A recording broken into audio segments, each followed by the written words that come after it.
सबसे पहला दृष्टांत मैं दूंगा अपने रामकृष्ण परमहंस जी का। ये देवी के पुजारी थे, इनकी जीवनी फिर पढ़ना। देवी का दीदार किया, देवी के सामने प्रकट। ये मैं नहीं कहूंगा कि आप ऐसा करो, मैं हवाला दे रहा हूं और कई हवाले दे दूंगा आपको। देवी के उनके भाई पहले देवी के पुजारी थे। अच्छा, तो उनकी अचानक ही मृत्यु हो गई, श्री छूट गया। अब इनको पुजारी चुना गया रामकृष्ण परमहंस जी महाराज जी को। ठीक, अब इन्होंने पूजा करनी शुरू की, प्यार बढ़ गया पिछले संस्कारों वश। अब देवी कहने लगे अगर मेरा प्यार आपने भगवती बढ़ा दिया है तो ये क्या मैं मूर्ति रूप में पत्थर ही देखता रहूंगा? क्या आप में इतनी शक्ति नहीं कि आप इसमें से प्रकट हो जाओ? एक दिन रो के कहा, दूसरे दिन कहा, तीसरे दिन भी यही कहा, क्या मैं इसी जब आपको हाथ को छूंगा आप भगवती नहीं प्रकट होंगी? तो देवी के पास एक तलवार लटकी रहती है, ऐसा कोई हमारे हिंदुओं में रिवाज बना हुआ है तलवार। तो उन्होंने तलवार निकाली और म्यान में से निकाली। अच्छा देवी, अगर तू प्रकट नहीं होती और मुझे पत्थर रूप में ही देखना पड़ेगा तो फिर ये शरीर रखने का क्या फायदा? मेरा भाई तो वैसे मर गया, मैं भी ऐसी कुर्बानी देता हूं। तो उनकी जीवनी में स्पष्ट आता है, जो ने तलवार लेके अपने पर वार करना शुरू किया, देवी ने आके हाथ पकड़ लिया, बस। जोर की आवाज भी आई उनको, बस। और वो डर भी गए, सहम भी गए। नहीं, ऐसा नहीं करना। वत्स का शब्द सुना दिया, वत्स मैंने मेरे प्यारे, ऐसा नहीं, वाह ता आधा और सा, वत्स ऐसा नहीं करना। तो ये दू बदू उनके सामने देवी खड़ी हुई, गदगद हुए, रोते रहे, बच्चों की तरह फूट फूट कर रोते रहे।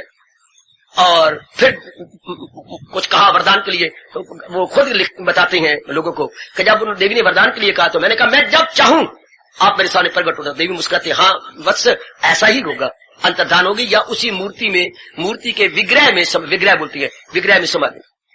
तो फिर जब भी उन्होंने चाहा वैसे किया, जब भी चाहा, बड़ा चाहा, जिस तरह भी चाहा वैसे हुआ। उसके बाद इनके मन में उमंग आया कि वेदांत भी तो मार्ग इतना चोटी का है, तो मैं निराकार को भी देखूं।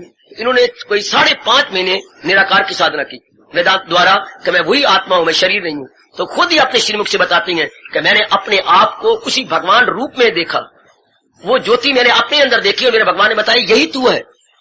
फिर इनका नाम बन गया रामकृष्ण। पूछा गया आप क्या रामकृष्ण के रूप में आए थे? वो कहते मैं अनेक रूप में आया था। रामकृष्ण परमहंस जी की ये 9 बार शब्द है, मैं अनेकों बार आया था, मेरी जात वही गए, अब मैं रामकृष्ण परमहंस के रूप में प्रकट हुआ हूं, मैं वही हूं, मैंने अनेक बार अनुभव किया।